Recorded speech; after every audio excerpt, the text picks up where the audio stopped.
یہ بات میں نے 5ویں جماعت میں پڑھی تھی. علامہ اقبال کی نظم شکوہ جواب شکوہ میں نے پڑھی. بانگ درا مجھے میرے بڑے بھائی صاحب نے بھیج دی تھی. ایک شعر تو وہ ہے بانگ درا کا جو میرے تحت الشعور میں کہیں چپک گیا تھا اور میری پوری زندگی کو اس نے ایک رخ پر ڈالا ہے. وہ زمانے میں معزز تھے مسلمان ہو کر اور تم خار ہوئے تاریک قرآن ہو کر. دیکھیے یہ بات صرف اقبال نے نہیں کہی. وہ داڑھی مڈا تھا, عالم تو نہیں تھا. یہی بات کہی 14ویں صدی کے مجدد اعظم شیخ الہند مولانا محمود حسن اسیر مالٹا نے.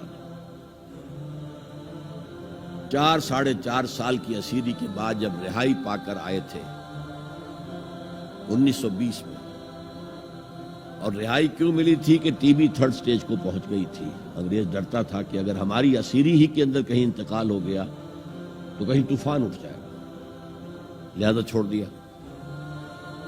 دیوبند میں ایک جلسہ منعقد ہوا اور وقت کے سارے بڑے بڑے علماء موجود. اشرف علی تھانوی صاحب موجود, شبیر احمد عثمانی صاحب موجود, مولانا حسین احمد مدنی موجود, ہمارے جو پاکستان میں مفتی محمد شفیع صاحب موجود. اور انہوں نے یہ واقعہ لکھا ہے اپنی کتاب میں وحدت امت میں کہ شیخ الہند نے کہا کہ ہم نے تو اپنی 4 سالہ دور اسیری میں جتنا ہی غور کیا ہے, ہمیں اپنے زوال کے 2 اسباب نظر آئے ہیں.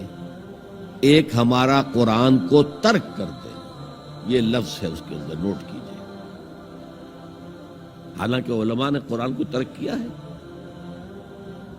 لیکن اگر آپ نے کہا نہیں تو یہ صحیح نہیں ہے, کیا ہے. ان کا سارا زور فقہ پر ہے, حدیث پر ہے, زیادہ زور قرآن پر نہیں ہے. صحیح بات ہے. کہنے والا کون ہے؟ شیخ الہند. ایک ہمارا قرآن کو ترک کر دینا اور دوسرا آپس کے اختلافات. اور مفتی شفیع صاحب نے اس کے اوپر پھر یہ گرہ لگائی کہ حضرت شیخ نے جو 2 باتیں کہی تھی حقیقت میں ایک ہی ہے. ہمارے اختلافات بھی اسی لیے کہ ہم نے قرآن کو ترک کر دیا. تو یہ ہے ایک شعر جو میرے ذہن میں چپک گیا تھا. پھر قرآن سے اللہ نے جو ایک مناسبت دی ذہنی قلبی, اللہ کا شکر ہے, اللہ کا فضل ہے.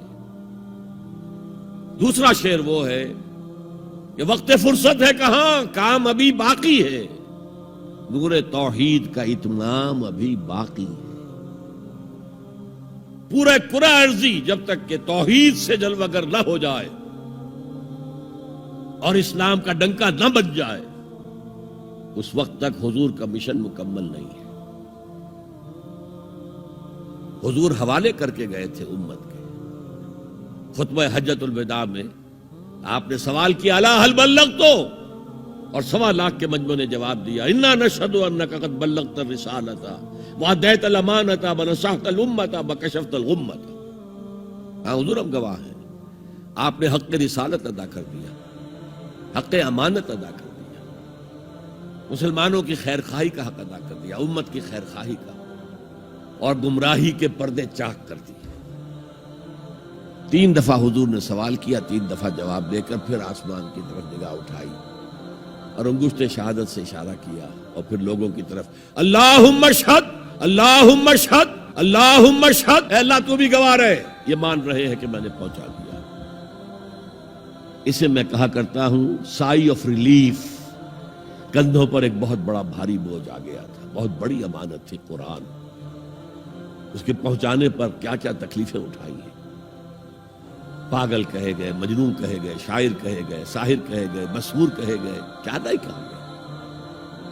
اور پھر جو مارے کھائی ہیں, جو 3 سال کی شیب بنی ہاشم کے اندر اسیری تھی, جس میں کھانے پینے کی چیزیں گھاٹی میں داخل نہیں ہو سکتی تھی. ہماری جیلوں میں تو آپ کو کھانا تو ملتا ہے, وہاں تو کچھ نہیں تھا.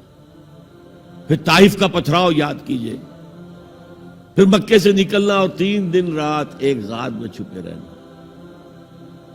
پھر مدینے کے اندر آپ کو معلوم ہے غزوہ بدر آ رہی ہے, اس میں 70 اگر کافر مارے گئے تو غزوہ احد میں 70 صحابہ شہید ہوئے, جن میں حضرت حمزہ بھی ہیں.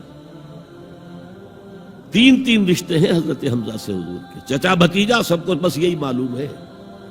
چچا بھتیجا، خالہ زاد بھائی، دودھ شریک بھائی، اور عربوں میں دودھ شریک بھائی حقیقی بھائی کے طور پر ہوتا تھا.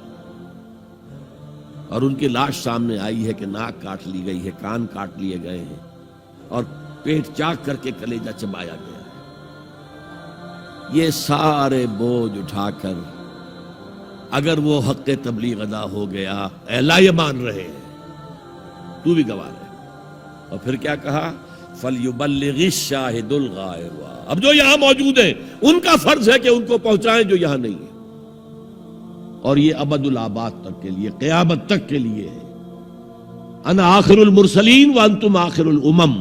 میں آخری رسول ہوں، تم آخری امت ہو. دین کی بات پھیلانا صدقہ جاریہ ہے. ثواب کی نیت سے ویڈیو کو شیئر ضرور کیجیے. جزاک اللہ.